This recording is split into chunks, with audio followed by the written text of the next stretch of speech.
एक बार की बात है। एक शहर में एक परिवार रहता था जिसमें एक लड़का और उसके माँ बाप थे। वह बहुत अमीर तो नहीं थे, लेकिन उनमें प्यार बहुत था।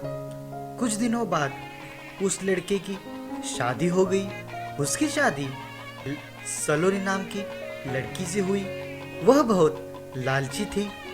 वह अपने पति को किटी पार्टी में जाने के लिए बार बार नए कपड़े और नए गहने लाने को बोलती थी। उसके पति ने उसको समझाया, अपने बराबरी वालों से ही दोस्ती करना चाहिए। अगर तुम महीने में 10 बार किटी पार्टी में जाओगी तो तुमको हर बार नए कपड़े और नए गहने कौन दिलाएगा। लेकिन वह अपने पति से ही झगड़ा शुरू कर देती थी और बोलती थी कि अगर मैं नए कपड़े गहने पहनकर नहीं जाऊंगी तो मेरी सहेलियां मेरा मजाक उड़ाएंगी। तुम ज्यादा कमाने की तो सोचते नहीं हो, बल्कि मुझे ही रोकते रहते हो। इसके बाद वह अपनी सास के पास गई और बोली, माँ जी, आप मुझे अपने गहने दे दीजिए, मुझे किटी पार्टी में पहनकर जाना है। उसकी सास हैरान होकर बोली, हमारे समय में बहू अपनी गहने सास को रखने के लिए देती थी, लेकिन तुम मुझसे ही गहने मांग रही हो। उसकी इन हरकतों से सारा परिवार दुखी था। एक दिन सलोनी की सहेली शिल्पा घर पर आई। उसने सलोनी की सास से सलोनी के बारे में पूछा। उन्होंने बताया कि सलोनी पार्टी में गई है। शिल्पा ने सलोनी की सास से पूछा, आप इतनी दुखी क्यों दिख रही हैं?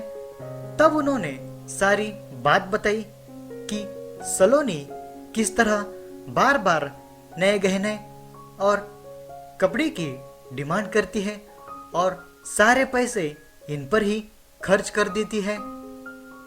वह शिल्पा से पूछती है, क्या ज्यादा जरूरी है, रोटी या दिखावा? शिल्पा ने कहा, जरूरी तो रोटी है, लेकिन सलोनी को यह बात समझानी होगी। सलोनी की सास ने पूछा, वह कैसे? इसके बाद शिल्पा ने कहा, शिल्पा ने अपने जितने भी गहने और नए कपड़े थे सब लाकर सलोनी के घर रख दिए और उनका सारा राशन और फर्नीचर लेकर अपने घर चली गई। जब सलोनी घर पर आई तो अपने अलमारी में नए गहने और नए कपड़े देखकर बहुत खुश हुई। इसके बाद वह अपनी सास से बोली, यह किसके हैं? तो उसकी सास बोली, यह सब तुम्हारे हैं, तुमको अब जितना बदल कर पहनना है पहन लो। सलोनी उनमें से नए नए कपड़े और गहने पहनकर घर में घूमने लगी। कुछ देर बाद वह जब रसोई में गई तो उसने देखा कि घर का सारा राशन गायब था। राशन के डिब्बे में गहने थे। वह अपनी सास से बोली, यह क्या है? घर का सारा राशन और फर्नीचर कहाँ गया? उसकी सास बोली, वह सब बेचकर ही तो तेरे लिए नए गहने और नए कपड़े लाए हैं। अब तू इनको ही बदल बदल कर पहन। सलोनी बोली, लेकिन गहनों से पेट थोड़ी ना भरेगा, खाना तो खाना ही पड़ेगा। तभी सलोनी की सहेली शिल्पा वहां आ गई। उसने कहा, जब पहले तुम्हारी सास ने तुमको समझाया तब तुम नहीं मानी, इसलिए हमें यह सब करना पड़ा। अगर तुमको लगता है कि तुम्हारा पति पर्याप्त नहीं कमाता तो तुम खुद नौकरी क्यों नहीं करती? तुम इन फालतू की दिखाओं से बचकर अपने घर पर ध्यान देना चाहिए। अब सलोनी को अपनी गलती का एहसास हो चुका था।